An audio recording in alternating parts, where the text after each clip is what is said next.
Oh yeah.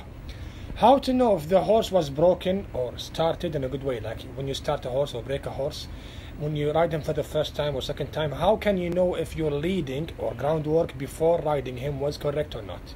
It's very simple. When you ride him for the first couple of times, if he reacts in a crazy way, by bolting and bucking and rearing up and trying to get rid of you and throw you off his back in a crazy way, that means the steps you had before, leading and groundwork, was not correct.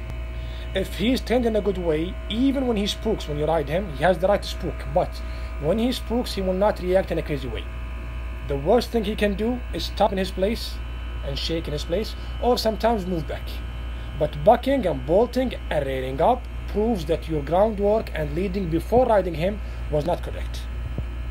So the result can be, let's say, known, or you know how good or bad the result was when you ride him for the first time.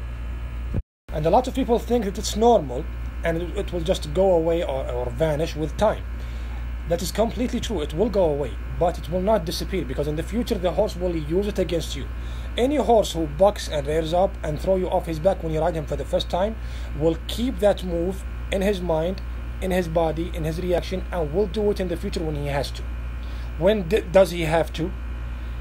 He has to when he's afraid, when he spooks, when he's in front of other horses.